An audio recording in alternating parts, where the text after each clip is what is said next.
They just had me hold an infant, which is my symbol for someone had a miscarriage or termination. And how do you connect with the number 5? Was she 5 months? Yep.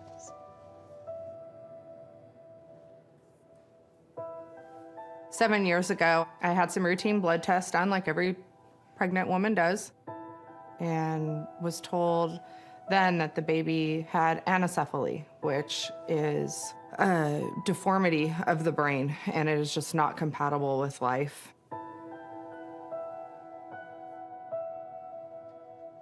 There are so many things of where you go back and you look and you say, well, why did I do this? Shouldn't have done that. And it's a whole laundry list. Yes. The doctor pulled us into her office and explained to us what our options were. One was to terminate the pregnancy. The other was to carry to term and deliver, although the baby would not make it. And I think it's because you go back and you say, well, maybe I should have seen it to the end, or maybe just saw what happened. There were decisions that ultimately people thought was right for you at that time. Yes. At the time, I was in complete shock. I just spaced out and let the doctors and everybody else around me make decisions on what we were gonna do and terminating. It's like you woke up and then she was gone and then it was like way too late for anything. Yep. From the moment I woke up, exactly how Theresa said, it was like a ton of bricks fell on me and I had immediate regrets. When Spirit says you made all the right choices and decisions, I was made to feel like there were no choices. Do you understand that? Yes. And every time you tell her how much you love her and that you're sorry for what happened, Yes. she hears you. Not knowing, is she angry with me? Does she hate me? Does she understand? Does she not? You don't know, because you never get the chance to find out when something like that happens. But for Theresa to say the things that she did today, I know that she knows what's in my heart, and it made all the difference. She wants you to take a bucket and to put all of those emotions and feelings in there, and then when you release that bucket to her, imagine butterflies flying out. She said, because that is my sign to my mom that I am with her. For Theresa to say that about the bucket of butterflies, for me meant to just release all of this and put it somewhere good. No regrets. Because to carry that for all these years, that's what holds us back from healing.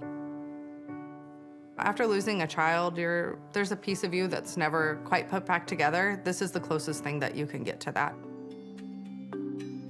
So,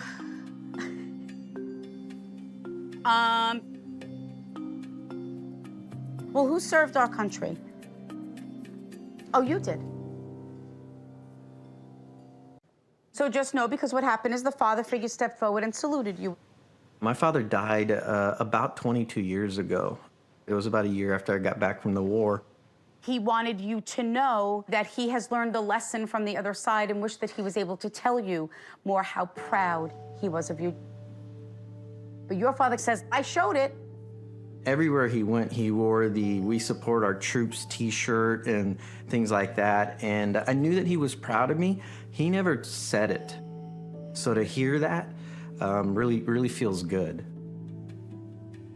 Your father made me feel something here on my chest, and then something happened to my throat.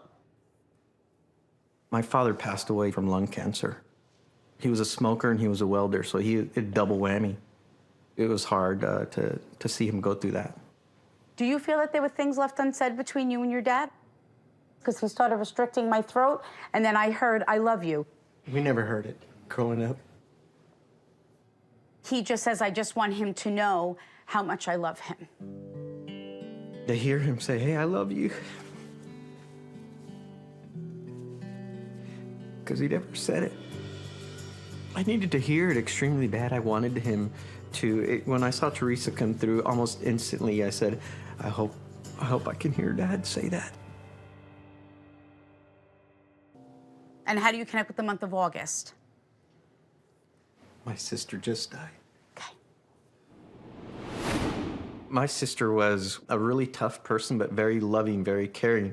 She was born first, and then me, and then my 2 younger brothers, so we were really, really close. Did she like peppermint patties? Her name was Patty. This is what she did, but was she funny?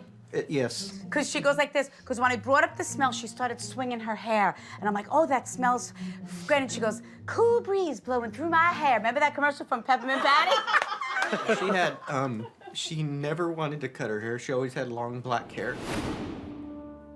In all the pictures, she's got this long, dark black hair. She was so pretty. And then when she started going through chemo treatments and things like that, her hair started to fall out. And she asked me if I could shave it for her. And I was the one that did it. If you feel that her passing could have or should have been prevented. Yeah. Your sister just leaned over to you and said, please don't be angry. It's an emotion that is preventing you from healing. She had cervical cancer. She found it early enough, went through remission, and then next thing you know, the cancer had metastasized to her bones. She was going through the checkups every month, every year. Why didn't anybody find that? Did you miss a phone call from your sister? Because I heard the phone ring, and then she put it to my ear. When she was in the hospital at the end of her life, he was out of state and he was stuck. Yeah, I put the phone up to her ear. Know that she heard you. I said, hey, I'm coming home. You know, wait for me. And when Theresa mentioned something about a phone, I'm glad that she heard my voice. It was absolutely hit home, and I was glad to hear that. Because I always wondered, you know. Did you just get the goosebumps, sir? Know that that was your sister's soul that moved through you to validate that she is at peace. Yeah, I'm extremely happy that we were able to have this experience.